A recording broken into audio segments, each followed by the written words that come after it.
I'm Catherine Pollock. I am from Derry. I'm a mother of two. I currently work in Culturally Cannon on the Dry Hit project, and I live in the Fountain in the city centre.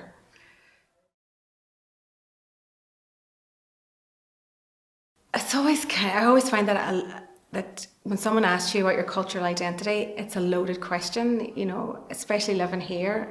But on I suppose, a very personal level, I feel very Western. I have very Western values in terms of being a woman and being an equal. I feel very at home being Irish and very at home being British. And also, I would probably describe myself as fairly left-wing and social, a socialist in terms of my political persuasion. But there are lots of other things that define me as well. I love dancing, I love meeting people, I love music. And I love all different types of music. So I find that quite a difficult question to answer because it has changed as well as I've grown and got older. But for the moment, I am a mother, an Irish woman, a British woman, and a Derry woman.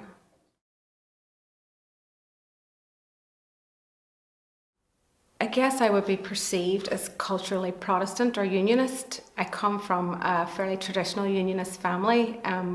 My heritage is Unionist right back through the generations that I know about.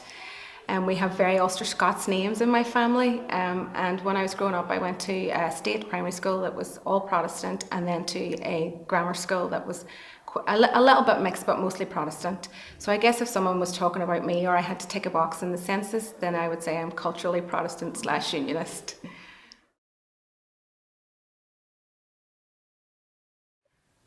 The Irish language is something that has only really come into my sphere of kind of relevance in the last few years. I have just started to learn it and really started to notice it in the world around me. Like even until recent years, I wasn't sure how to pronounce Dura, because it's not written phonetically like English. So the Irish language is something that's a new interest of mine and a new hobby, and I'm loving learning it. It's a challenge, and it's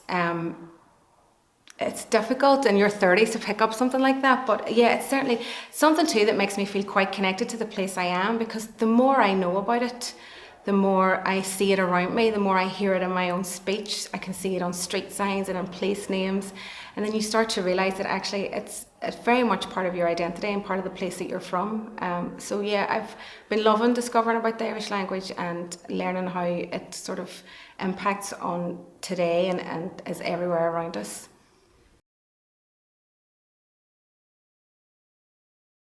About 8 or 9 years ago, I was doing some work in primary schools. So we got to go into lots of schools in the city, and I went to an Irish medium primary school with my colleague who happens to be a Gaeilgeoir.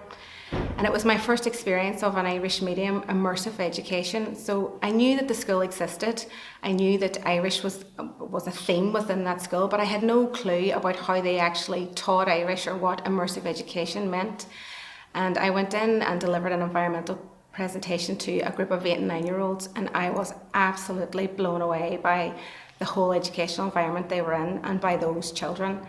They were able to flick between two languages, between me and my colleague, so they could converse completely with him in Irish, and then knew that I didn't speak Irish and would just speak to me in English. So even that ability in 8 and 9-year-olds to know that people communicate in different ways was amazing to me. And just to see all these really tiny human beings who could speak two languages at such a young age was quite new for me, because we've grown up in such a monolingual culture. There was only ever English at school and primary school, and you didn't speak a second language or even try to learn a second language till you got to secondary school.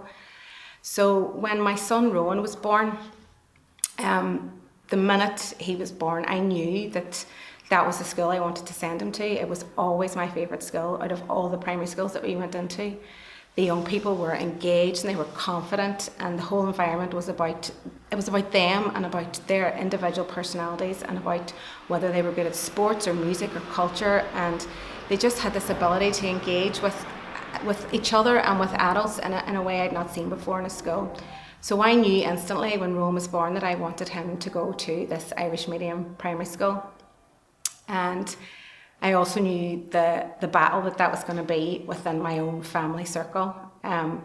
So because of that, I started to read a lot about the cognitive benefits around bilingualism and what a bilingual education can do for a child, why it's important to be bilingual.